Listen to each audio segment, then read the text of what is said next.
Merhaba Papatya Örgü Dünyası YouTube kanalıma hoş geldiniz. Bugün sizlerle beraber bu gördüğünüz çok şık ve çok gösterişli kadife ipten ördüğüm örgü modelini çalışacağız. Arkadaşlar yapımı çok kolay. Ben puset battaniyesi yaptım. Çok büyük bir battaniye değil. 65'e 65 boylarında yaptım. Biliyorsunuz ki pusetlerde çok büyük battaniyeler kullanışlı olmuyor maalesef.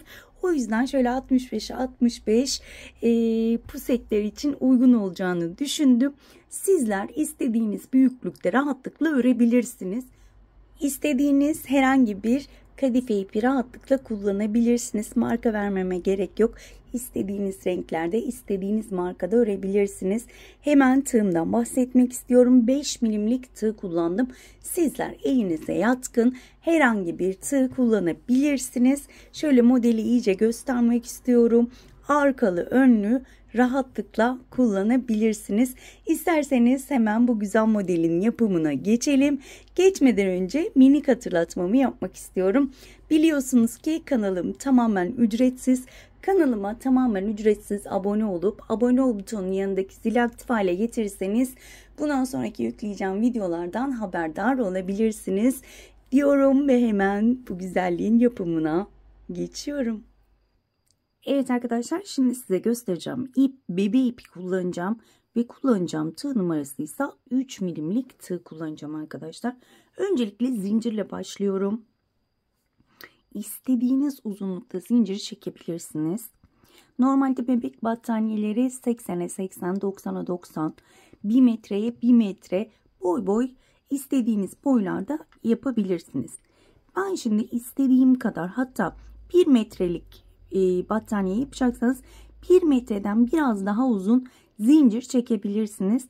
Arta kalan zinciri zaten kesebiliriz. Ben istediğim uzunluğa gelene kadar zincirimi çekip hemen dönüyorum. Ben istediğim uzunluğa gelene kadar zincirimi çektim. Size göstermem için yeterli olacaktır. En son çektiğim zincirden şöyle tırnağımla tutuyorum. 1, 2, 3 tane zincir çektim. Tığın başını dolamadan hemen tırnağımla battığım zincire batıyorum ve içinden ilmek alıyorum. Daha sonra tığın başını doluyorum. Aynı zincire batıp ilmek topluyorum ve bu tığımdaki tüm ilmekleri kapatıyorum. Bir zincir çekiyorum ve bir tane zincir atlayıp ikinci zincire battım. İlmek aldım. Tığın başını dolayıp aynı zincire batıyorum. İlmek alıyorum. Bakın tığımda 1, 2, 3, 4 tane ilmek var. Dördünü aynı anda kapatıyorum.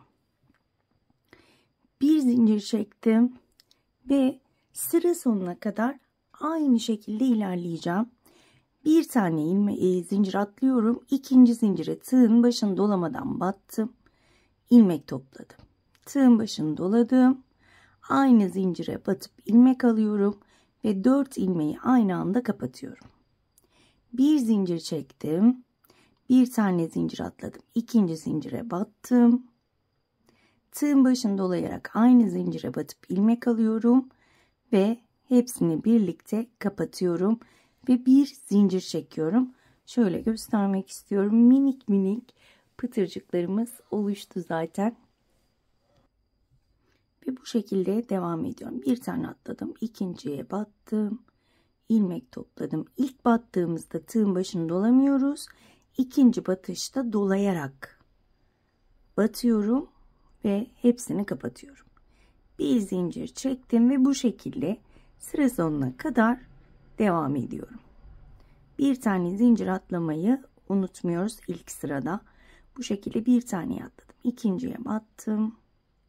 Tığın başını doladım. Tekrar aynı yere battım ve ilmeklerimi kapattım. Bir zincir. Ben birkaç tane daha örüp hemen dönüyorum. Ben birkaç tane daha ördüm. Göstermem için bu kadar yeterli olacaktır. Bakın 4 ilmeğimi topladım. Bir zincir çekiyorum. Tığın başını doladım. Hemen birinci değil ikinci zincire batıyorum. Ve ikili trabzan yapıyorum. Şu şekilde. Bakın. Yani 3 zincirle trabzan sayıyorum. İlk yaptığım 3 zinciri trabzanla başladım. Trabzanla bitiriyorum. Arta kalan zincirimi şöyle çok dibinden olmayacak şekilde kesiyorum. Ve daha sonra bu zinciri saklayacağım. Şimdi burada 1, 2, 3 zincirle yükseldim. Modelimi düzelttim. Bu ikinci sıramızda artık tüm bölümler aynı şekilde ilerleyecek. Buraya çok dikkat edelim. Ayrıca bu iple göstermemin sebebi maalesef bu ip biraz karışık ve tam nereye battığım görünmediği için kadife ipte çok rahat görülmeyeceğini düşündüm ve böyle bebe ipiyle göstermek daha rahat olacağını düşündüm. Evet, bakın hemen önümde bir boşluk var. Tığın başını dolamadan o boşluğa battım, ilmek aldım. Daha sonra tığın başını dolayarak aynı boşluğa battım, ilmek aldım. Hepsini kapattım, bir zincir çektim. Bakın, ikinciyi hemen şu araya batacağız. Bakın, şöyle açtığımda görünüyor zaten boşluk. Artık boşluklara batıyorum. Aynı şekilde önce tığın başını dolamadan battım, ilmek aldım. Daha sonra tığın başını dolayarak ilmek alıyorum ve ilmeği kapattım. Bir zincir çektim. Hemen yanındaki, şöyle fıstık da diyebiliriz bunlara. Şöyle hemen yanındaki boşluğuna batıyorum. Tığın başını dolayarak battım, ilmek aldım. Yine 4 ilmeği aynı anda kapattım. Bir zincir çektim ve bu şekilde tüm boşluklara batıyorum. Gerçekten inanılmaz kolay bir model. Sadece kadife iple değil, gördüğünüz gibi bunlarla da çok güzel yelekler, battaniyeler, hırkalar yapabilirsiniz. Yeni öğrenen, örgüyü yeni öğrenen arkadaşlar için de gerçekten çok keyifli örülen, çok kolay modellerden biri. Evet. Bakın sıranın sonuna kadar aynı şekilde ilerliyorum. Şöyle gördüğünüz gibi model şu şekilde, çapraz şekilde ilerliyor. Bakın ara boşluğa batıyorum. Kapatıyorum. Bir zincir. Bir üst sıraya geçtiğimde zaten anlayacaksınız modelin aynı şekilde ilerlediğini. Kafanız karışmaması için buraya bakın. Şuraya da batıyorum.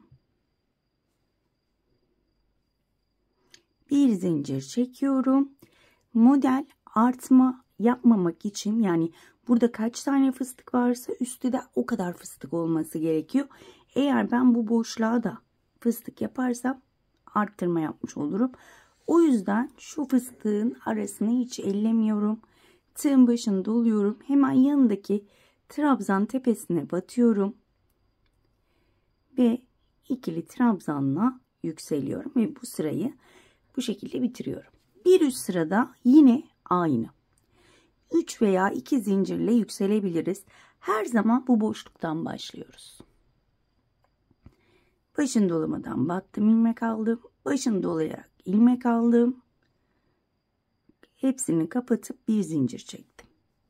Bakın boşluklarım artık örgünüz bitene kadar hep boşluklara batıyoruz. Fıstık tepelerine batmıyoruz. Trabzanlara batmıyoruz. Sadece boşluklara batarak devam ediyoruz. İlk battığımızda tığın başını dolamıyorum. İkinci battığımda tığın başını doluyorum. Bir zincir çekiyorum. Modelimiz bu kadar arkadaşlar. Gördüğünüz gibi ortaya çok şık bir şey çıkıyor. Ben bu sırayı da bitirip hemen şöyle kenar bölümlerini de göstermek istiyorum. Evet, sıramın sonuna geldim. Bakın şuradayım tam. Bir zincir çekiyorum. Tığın başını doladım. Hemen en sondaki trabzanın tepesine batıyorum. İki trabzanla bitiriyorum. Örgü bu şekilde ilerliyor. Hemen burada hiç ipimi kesmiyorum. Battaniyenizi ördünüz.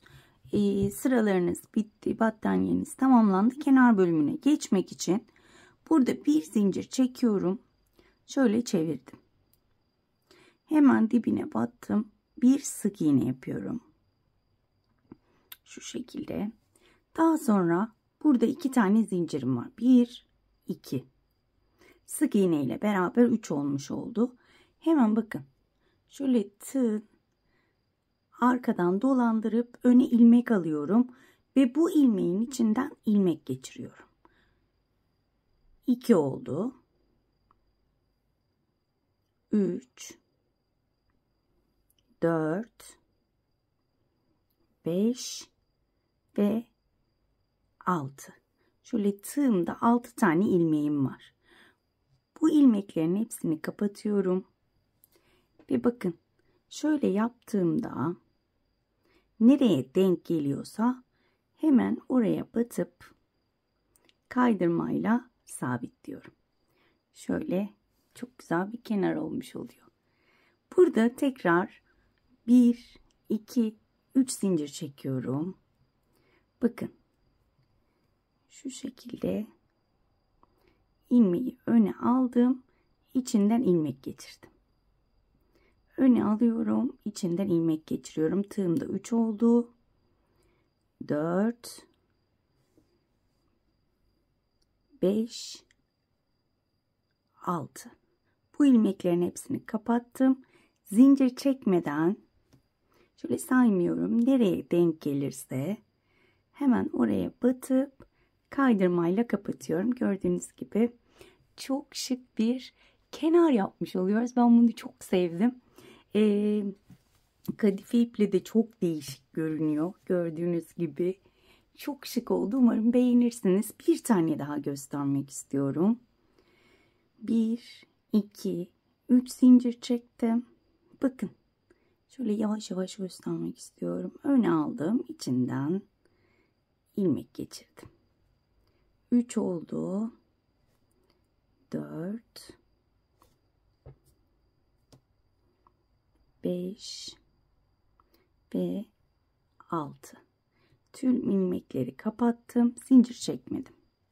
Ve şöyle karşısına denk gelen yere şöyle batıp kaydırmayla kapatıyorum. Bu şekilde arkadaşlar, çok videoyu da uzatmak istemiyorum. Gerçekten çok kolay ama gördüğünüz gibi çok şık bir model. Bir videonun daha sonuna geldik. Umarım ayrıntılı bir şekilde anlatabilmişimdir. Umarım anlatımından memnun kalmışsınızdır. Gördüğünüz gibi model burada farklı. Yani her ipte farklı duruyor bu model. Umarım ayrıntılı bir şekilde anlatabilmişimdir. Umarım anlatımımdan memnun kalmışsınızdır. Bir dahaki modellerde görüşmek dileğiyle. Kendinize çok iyi bakın. Hoşça kalın.